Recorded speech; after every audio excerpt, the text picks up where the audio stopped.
তো বন্ধুরা কেমন আছো সবাই? আশা করি সবাই খুব ভালো আছো। আবারও হাজির হয়ে গেলাম এই সুন্দর রোমান্টিক ড্রামার দ্বিতীয় পর্ব নিয়ে। কথা দিচ্ছি এই ড্রামাটা দেখে তুমি অনেক মজা পাবে। আর এই ড্রামার প্রথম পর্ব যারা এখনো দেখোনি তারা পিন কমেন্টের লিংকে ক্লিক করে প্রথম পর্ব দেখে আসতে পারো। তো আর বকবক না করে চলো গল্পটি শুরু করা যাক। আগের পর্বে আমরা দেখেছিলাম এজিকিল এমিদের ইউনিভার্সিটিতে ইনভেস্ট করার জন্য রাজি হয়। আর এই পর্বের শুরুতেই আমরা দেখতে পাই এমি বাড়িতে বসেছিল। ঠিক তখনই তার কাছে প্রফেসর লিমের ফোন আসে। তিনি এমিকে জানান যে সোমবার রোজওয়েলের সঙ্গে তাদের একটি মিটিং আছে। পাশাপাশি তিনি বলেন সেই মিটিং এ এমিকেও উপস্থিত থাকতে হবে। অবশেষে সোমবার চলে আসে। এদিকে স্কুল ক্যাম্পাসে এমির সব বন্ধুরা বসে ভাবতে থাকে আজ এমি কোথায়। ঠিক তখনই এমি তার বন্ধুদের কাছে একটি মেসেজ পাঠায়। সে জানায় আজ সে একটি মিটিং এ এসেছে। সবাই অবাক হয়ে ভাবতে থাকে আজ সে কোথাকার মিটিং এ গেছে এবং সেটা কোথায়। এদিকে প্রফেসর লিম আর এমি রোজওয়েল গ্রুপে পৌঁছে যায়।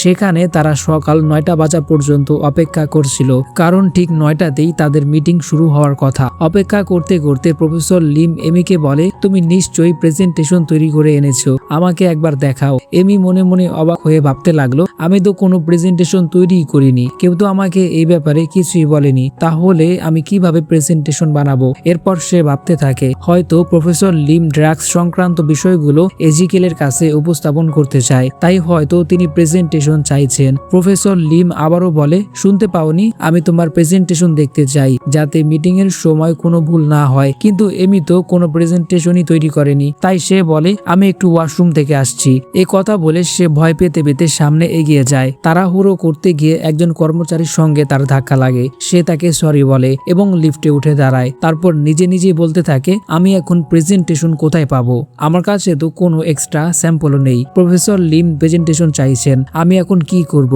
আদৌ কি কিছু করার আছে। এভাবেই চিন্তা করতে করতে সে ভুল করে এজিকিলের ফ্লোরে পৌঁছে যায়। আর ঠিক তখনই এজিকিলও একই লিফটে ছিল। এজিকিল লিফট থেকে বের হতেই এমি তাকে দেখে অবাক হয়ে বলে আরে এ তো সেই ড্রাইভার। এরপর আবার মনে মনে ভাবতে থাকে একজন ড্রাইভারকে এত ভিআইপি ট্রিটমেন্ট কেন দেওয়া হচ্ছে, এরা কি সবাই পাগল নাকি যে একজন ড্রাইভারকে এত সম্মান করছে। তারপর সে জোরে জোরে চিৎকার করে বলে আমার কথা শোনো। কিন্তু এজিকিল তার কথা না শুনেই নিজের ক্যাবিনের দিকে হাঁটতে থাকে। এমি তার পেছন পেছন যেতে গিয়ে দরজার সঙ্গে ধাক্কা খায়। তারপর বিরক্ত হয়ে বিড়বিড় করতে থাকে। ঠিক তখনই এজিকিল তার কাছে এসে বলে আজ তো তোমার মিটিং তাই না, তাহলে তুমি এখানে কি করছো। এমি তখন তাকে বলে আমি তোমাকে ধন্যবাদ বলতে এসেছি, আর তোমার ল্যাপটপটা কি একটু ব্যবহার করতে পারি প্লিজ। এজিকিল কোনো প্রশ্ন না করেই নিজের ল্যাপটপটা এমিকে দেয়। এরপর এমি আর কোনো কিছু না ভেবে তাড়াতাড়ি প্রেজেন্টেশনের কাজ শুরু করে দেয়। কাজ করতে করতে সে মনে মনে বলে বাহ, এখানে তো ড্রাইভারদের কাছেও ল্যাপটপ থাকে, সত্যি দারুণ। ঠিক তখনই এজিকিল লক্ষ্য করে এমির হাতে সেই আংটিটা নেই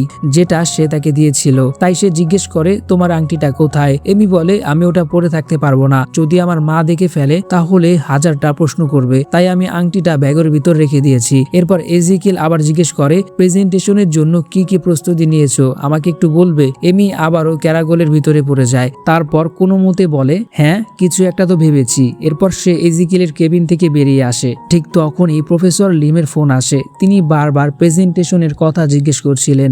এদিকে এমির মা এমিকে দেখার জন্য সরাসরি তার কেবিনে চলে আসে। আর এখানে পুরো রুমটা বেলুন দিয়ে সাজানো ছিল। শুধু তাই নয়, তার মা তার জন্য নানা ধরনের খাবারও নিয়ে আসে, পিৎজা, স্প্যাগেটি এবং আরো অনেক কিছু। পুরো কেবিনটাই যেন ছোট্ট একটা পার্টি রুমে পরিণত হয়েছে। এমি বলে সবকিছু ঠিকঠাক করে দিও, এটা একটা পার্টি থিম। ঠিক তখনই মিস্টার রোজওয়েলের অ্যাসিস্ট্যান্ট সেখানে এসে চিৎকার করে বলে তোমরা কেবিনটার একই অবস্থা করেছো। এমি হেসে বলে এটা আমার পিঙ্ক থিম, কত কিউট না। এরপর সে নিজের মাকে বলে আমি একটু ওয়াশরুমে যাচ্ছি, একটু পরে আসছি। তার মা সবকিছু গুছিয়ে রেখে সেখান থেকে চলে যায়। এদিকে এজিকেল সে কেবিনে বসে পড়ে, তবে সে নিজের মুখ ঢেকে রেখেছিল যাতে কেউ তাকে চিনতে না পারে। এক এক করে সব বোর্ড মেম্বার কেবিনে এসে বসে। চারদিকে তাকিয়ে সবাই অবাক হয়ে যায়। কেবিনের এই সাজসজ্জা দেখে তারা রীতিমতো হতবাক। অ্যাসিস্ট্যান্ট এমিকে বলে তুমি দেরি করে ফেলেছো, তাড়াতাড়ি যাও, সব বোর্ড মেম্বাররা এসে গেছে। এমি দ্রুত কেবিনে ঢুকে সবাইকে বসতে বলে। সেখানে উপস্থিত সবাই খুব অবাক হয়ে ভাবছিল এখানে আসলে কি হচ্ছে। এরপর এমি বলে মিস্টার রোজওয়েলও এখানেই আছেন, কিন্তু এজিকিল যেহেতু মুখ ঢেকে রেখেছিল তাই এমি তার মুখ দেখতে পায় না। সে দেখার চেষ্টা করলেও কিছুতেই বুঝতে পারে না। এজিকিল বলে আর দেরি না করে তোমার প্রেজেন্টেশন শুরু করো। এমি প্রেজেন্টেশন শুরু করে দেয়, কিন্তু সে ব্যবসার বদলে ড্রাগস সম্পর্কে বলতে শুরু করে। এটা শুনে একজন বোর্ড মেম্বার বিরক্ত হয়ে বলে, এ কি আজে বাজে কথা বলছো? তখন এজিকিল শান্তভাবে বলে, ও যা বলছে ওকে বলতে দাও। তার কথা শুনে সবাই আবার মনোযোগ দিয়ে এমির কথা শুনতে শুরু করে। এমিও আত্মবিশ্বাস নিয়ে একের পর এক বিভিন্ন ধরনের ড্রাগস সম্পর্কে বলতে লাগে, কোন ড্রাগ কতটা ক্ষতিকর, কোনটি কতদিন পর্যন্ত শরীরে প্রভাব ফেলে এবং এ ধরনের আরো অনেক তথ্য। ঠিক তখনই একজন বোর্ড মেম্বার উঠে দাঁড়িয়ে বলে, তুমি আমাদের সময় নষ্ট করতে পারো না, আমরা এখান থেকে চলে যাচ্ছি। এমি অনুরোধ করে বলে, প্লিজ আপনারা যদি এই কন্ট্রাক্টে সাইন না করেন তাহলে আমার স্কলারশিপের কি হবে? কিন্তু বোর্ড মেম্বাররা তবুও উঠে চলে যেতে লাগলো। ঠিক সেই সময় এজিকিল উঠে দাঁড়িয়ে বলে, আমি ইতিমধ্যেই কন্ট্রাক্টে সাইন করেছি, এখন আপনারাও সাইন করবেন। সে আরো বলে, যদি আপনারা সাইন না করেন তাহলে আমি আপনাদের কোম্পানিগুলোতে যে ইনভেস্ট করেছি সব বাতিল করে দিব, তাই এই কন্ট্রাক্টে সাইন করতেই হবে। এই কথা বলেই সে সেখান থেকে বেরিয়ে যায়। রোজওয়েলের এই কথা শুনে এমি ভীষণ খুশি হয়ে যায়, আর বোর্ড মেম্বাররাও শেষ পর্যন্ত বাধ্য হয়ে কন্ট্রাক্টে সাইন করে। পরের দিন স্কুলে এমি বসে বসে ভাবছিল, এই মিস্টার রোজওয়েল আসলে কে? তিনি আমাকে নিজের মুখটাও দেখালেন না। ঠিক তখনই তাদের ক্লাসে এমির এক বন্ধু আসে, যার নাম বেনিস। অনেকদিন পর তাকে দেখে এমি দৌড়ে গিয়ে জড়িয়ে ধরে। অনেকদিন পর বেনিস স্কুলে ফিরেছে, তাই তার সব বন্ধুরাই খুব খুশি হয়ে যায়। এরপর সবাই ক্যাম্পাসে একসঙ্গে বসে গল্প করছিল। তখন বেনিস সবার জন্য আনা গিফটগুলো বের করে একে একে সবাইকে দিতে শুরু করে। বেনিস বলে, অনেকদিন পর তোমাদের সঙ্গে দেখা হলো, চলো না সবাই মিলে কোথাও ঘুরতে যাই, অনেক মজা হবে। কিন্তু এমি যেতে পারবে না বলে দেয়। ঠিক তখনই বেনিস এমির হাতে থাকা আংটিটা দেখে ফেলে। সঙ্গে সঙ্গে সবাই অবাক হয়ে যায়, এত দামি আংটি তোমার হাতে এলো কোথা থেকে? সবাই ভাবতে লাগে এমির হয়তো এঙ্গেজড হয়ে গিয়েছে। তারা একসঙ্গে প্রশ্ন করতে শুরু করে, সেই ভাগ্যবান ছেলেটা কে? তাড়াতাড়ি বলো। এমি বলে, তার নাম এজিকিল। এজিকিলের নাম শুনেই সবাই আবার প্রশ্নের বন্যা বইয়ে দেয়। সে কে? কি করে? দেখতে কেমন? সে কি ধনী? পড়াশোনা করেছে?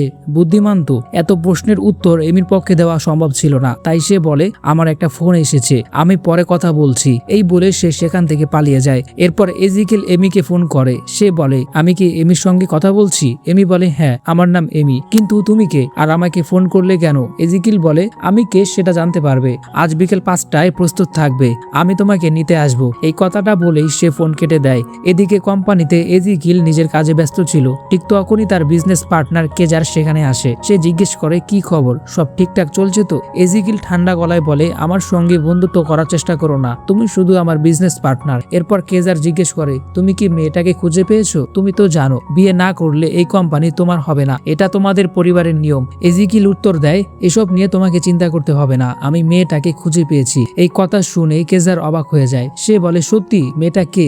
সে কি কোনো বড়লোক পরিবারের মেয়ে? সে কি তোমার পছন্দের মতো? দেখতে সুন্দর? তার কি অনেক টাকা আছে? একটার পর একটা প্রশ্ন করতেই থাকে। সব প্রশ্নের উত্তর দিয়ে এজিকিল বলে, সে একটু বোকা ধরনের মেয়ে আর খুবই বাচাল। এই কথা শুনে কেজার হেসে ফেলে। সে বলে, যদি সে এতটাই বোকা হয় তাহলে তাকে বিয়ে করার জন্য বেছে নিলে কেন? এজিকিল শান্তভাবে উত্তর দেয়, কারণ সে অনেক কমফোর্ট, আমি কখনোই তার প্রেমে পড়বো না। এদিকে স্কুলে এমি নিজের বন্ধুদের দেখেই লুকিয়ে পড়ে, কারণ সে জানতো তারা আবার আংটিটা নিয়ে প্রশ্ন করা শুরু করবে। এমির দুই বন্ধু, যারা একটি সুন্দর কাপল, নিজেদের মিষ্টি খুনসুটি নিয়ে ব্যস্ত ছিল, তাদের সেই কিউট মুহূর্তগুলো দেখে এমির মুখে হাসি ফুটে ওঠে। এভাবেই দেখতে দেখতে বিকেল 5টা বেজে যায়। এমি স্কুলের বাইরে বের হতেই সেখানে এজিকিলকে দাঁড়িয়ে থাকতে দেখে। তাকে দেখে এমি মনে মনে ভাবে, আজ ওকে এত হ্যান্ডসাম লাগছে কেন? ঠিক তখনই তার ফোন বেজে ওঠে। ওপাশ থেকে সেই পরিচিত কণ্ঠ বলে, আমি তোমাকে নিতে চলে এসেছি। এমি অবাক হয়ে ভাবে, আমাকে কে ডাকলো? কে হতে পারে? তারপর সে এজিকিলকে জিজ্ঞেস করে, তুমি এখানে কি করছো? এজিকিল বলে, অযথা কথা বলো না, তোমাকে নিতে আমি এসেছি, আর ফোনটাও আমি করেছিলাম।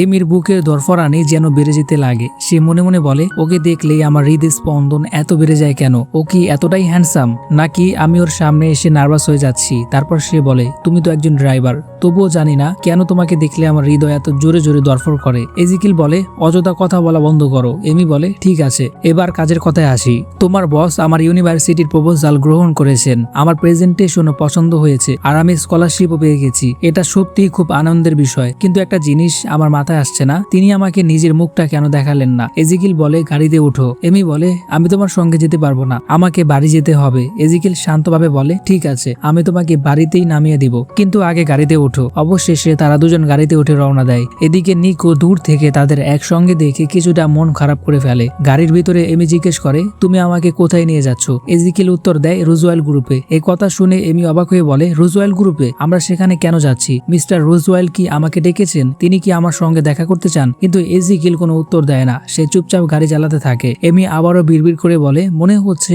আমি আবারও ওর চোখে পড়ছি না, তাই আমার কোনো কথারই উত্তর দিচ্ছে না। এরপর এজিকিল তাকে একটি রেস্টুরেন্টে নিয়ে যায়। তারা সেখানে একসঙ্গে ডিনার করতে বসে। এমি অবাক হয়ে জিজ্ঞেস করে, তুমি তো বলেছিলে আমাকে কোম্পানিতে নিয়ে যাবে, তাহলে এখানে কেন নিয়ে এলে? এজিকিল বলে, তোমার নিশ্চয়ই খুব ক্ষুধা লেগেছে, তাই আগে কিছু খেয়ে নি। চারদিকে তাকিয়ে এমি দেখে সেখানে উপস্থিত ধনী লোকেরা হাত পাখার বদলে টাকার বান্ডেল নিয়ে নিজেদের বাতাস করছে। সে অবাক হয়ে বলে, মনে হচ্ছে এটা খুবই ধনী লোকদের জায়গা, এখানে সবাইকে কত বড় লোক লাগছে। এমির এসব কথা শুনে এজিকিল বিরক্ত হয়ে বলে, চুপচাপ খাবার খাও, চারদিকে এত তাকানোর দরকার নেই। রেস্টুরেন্টে উপস্থিত থাকা অনেকেই এমির দিকে তাকিয়ে ফিসফিস করে কথা বলছিল। এমি তাদের উদ্দেশ্যে বলে, যা বলার সামনে বলুন, পেছনে পেছনে কথা বলছেন কেন?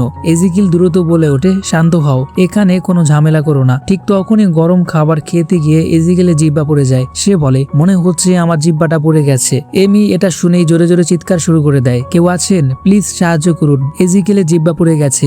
এমির এমন নাটকীয় আচরণে লজ্জায় পড়ে এজিকেল তাড়াতাড়ি রেস্টুরেন্ট থেকে বেরিয়ে যেতে লাগে। এমি পেছন থেকে চিৎকার করে বলে, অন্তত বিলটা দিয়ে যাও, ফ্রি খেয়ে চলে যাওয়া ঠিক না। এজিকেল বলে, বিল দেওয়া হয়ে গেছে, এবার চলো। এরপর এজিকেল এমিকে তার বাবার সঙ্গে দেখা করানোর জন্য নিয়ে যায়। সেখানে কেজারও উপস্থিত ছিল। এমি তাকে দেখে মনে মনে ভাবে, মিস্টার রোজওয়েল কি এতটাই বয়স্ক?